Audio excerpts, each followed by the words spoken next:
Hello everyone, this is my reflection on the Module 9, Copyright and Fair Use.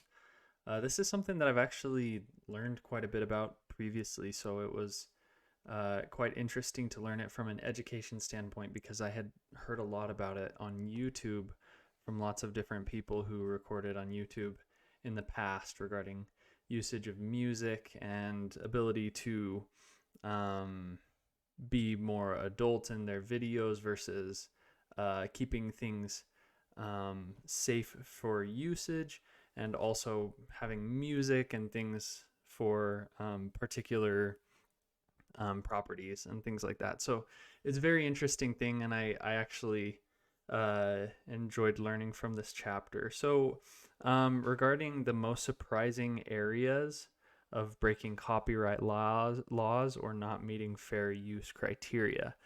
This was actually one that I was thinking about that also came from the quiz that I took, and I'll actually continue that when I get to that part. Basically, I find it interesting that educators have access to certain things, but the specific types of usages, depending on if it's like audio, if it's video, how much you're using, how many people you're presenting it to, it really is all affected. And I just thought it was all pretty interesting and shocking and cool as well. Examples of where educators broke copyright laws. From my experience in school, I actually don't really remember very well. I imagine usage of YouTube was something that maybe they needed to get permission to use, like TED Talks, for instance.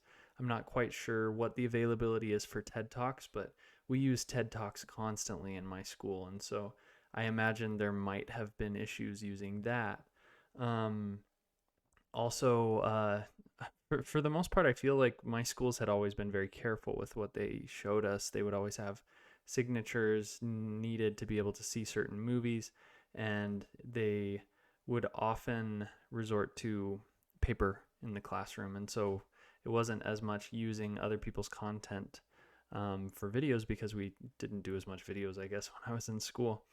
Um, and then this is where answering the first question comes into play. The fair usage quiz, I actually got 67%. I did really bad. At the beginning, I felt like I was doing really well, but then towards the end, I started really messing up a lot because I was getting thrown curveballs that I didn't expect. The one that I was the most surprised by was actually the school play for cats. Basically, if the teacher or the lead for the play, I guess, if they play the music from memory on a piano and the students are singing the songs for the Cats musical, it would still be against copyright laws. And there are specific things that you have to go through in order to purchase the ability to do that, even if you're not charging. So it sounds like it would actually be that they have to charge in order to pay for that license.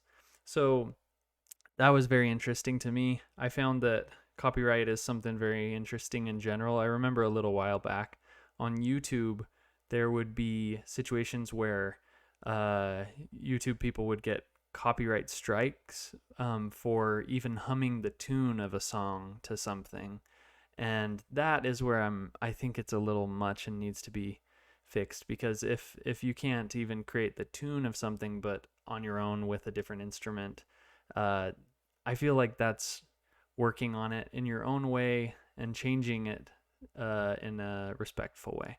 So that's my ideas on the copyright and fair use. I hope you enjoyed. If you have any questions, you can leave them in the comments. Thank you.